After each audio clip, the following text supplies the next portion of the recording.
2,600 homes that have been actively listed on the market. And in that same time frame, about 14 days, there's been 2,600 homes that have gone under contract metro-wide. So now, whereas that is down obviously from this time last year because of COVID, transactions are still moving along. People that have to buy and sell, they're still in the market buying and selling. Obviously, our profession is adapted to this just for safety and security. However, we are definitely selling and buying homes. So that's a good thing, especially with the financial markets being a little bit of turmoil. Real estate is definitely in really good shape. We'll talk about that a little more in another video. The point of this one, I wanted to go over the CARES Act and what that means. So if you know someone, maybe you or someone has been impacted with a loss of a job or reduced income, the federal government just put a couple things into play to help with that. So for those of you who don't completely know my story, I started this business in 2009, 2010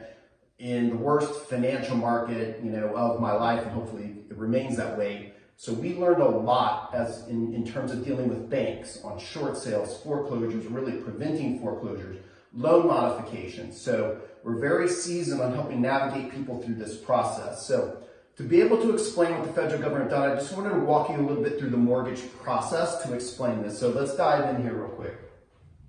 So when someone goes to get a mortgage for a house, okay, they approach a mortgage broker. A broker is simply a person that has access to multiple lending institutions. A mortgage banker is somebody that accepts deposits and also does mortgages like Bank of America, SunTrust, et cetera, et cetera. And then we have credit unions like Delta Federal, et cetera.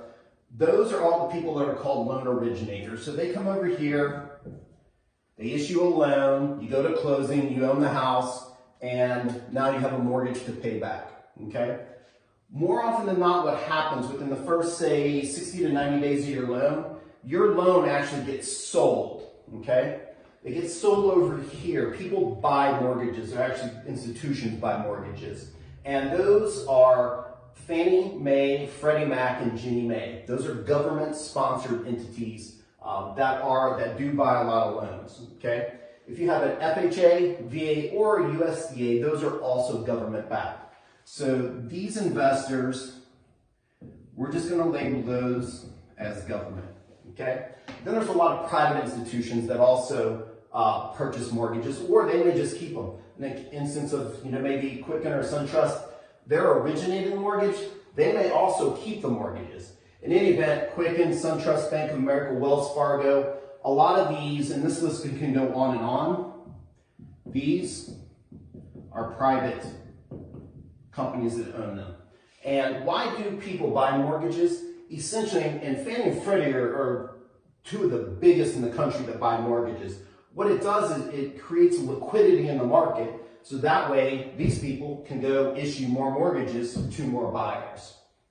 Now, we won't go too far down this road. However, once these investors hold this paper, investment banks actually will take a lot of these mortgages, put them all together, and they're called mortgage-backed securities, and those will end up in mutual funds, insurance, and IRAs. This is where we got in a little bit of trouble in 2008 because of the regulations were not too strict for the lending institutions. We're nowhere near that. There's a ton of equity in properties now. The standards that have been in place have been really solid. So we're going to talk about this on a future video. Now, with regard to the investors, they typically will sell the servicing rights over here to a loan servicer, okay? This is a way for them to earn money. So what they do is the loan servicers are people that actually mail you or email you, whatever it may be these days, your mortgage statement for you to pay your mortgage. So they collect mortgage payments.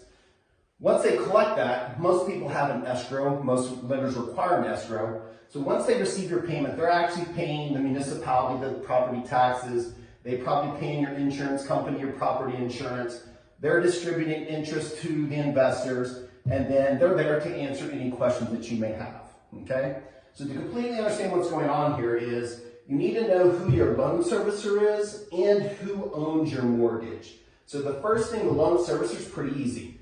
If they've sent you, a mortgage statement or email you a mortgage statement, that's probably your loan servicer. By some strange chance you don't know who that is, and we'll put the link below, or you can just Google all caps MERS, and this stands for the Mortgage Electronic Registration System.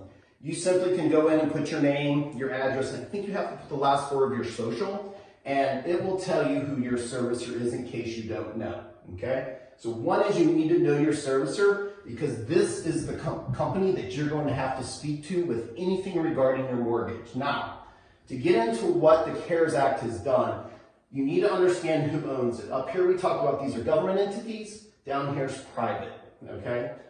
We're going to put a link down below, but Fannie Mae has a website and Freddie Mac has a website that literally you can go in and do the same thing. Put your name, put your address, and put the last four of your social, and it'll tell you if Fannie Mae owns it, or Freddie Mac owns it, or Ginnie Mae owns it. Obviously, when you got your loan, if you know you have an FHA, VA, or a USDA loan, those are government backed, okay? So what does this mean and how does that help?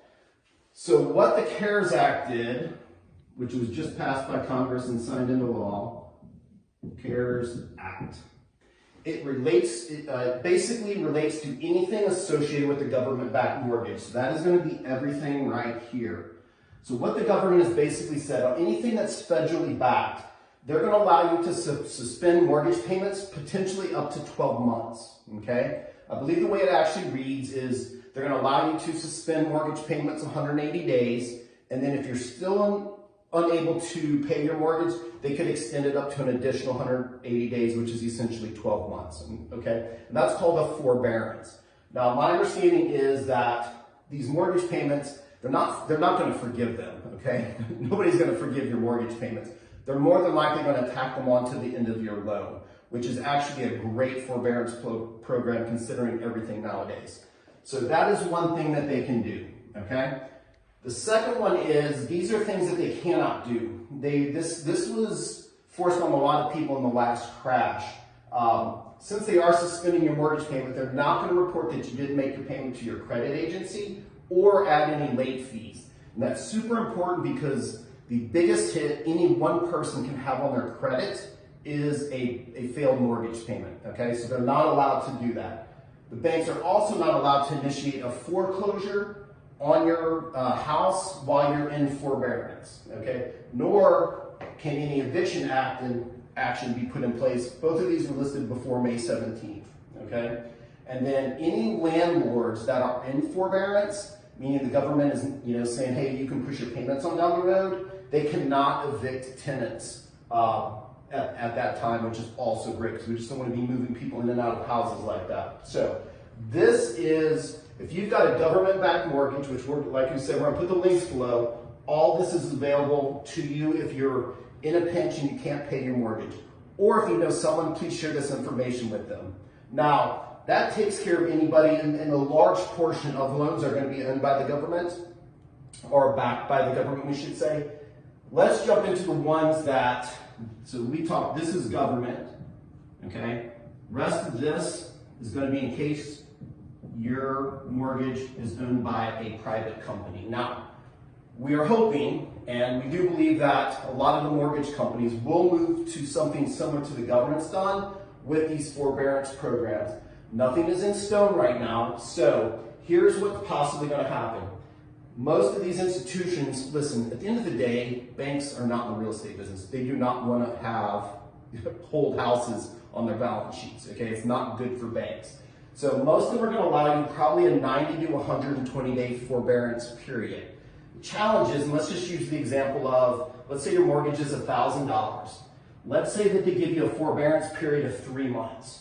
So if your mortgage is $1,000 times 3 months, basically they'll say, hey, you don't have to pay for 3 months until you catch up or get a job or whatever may happen.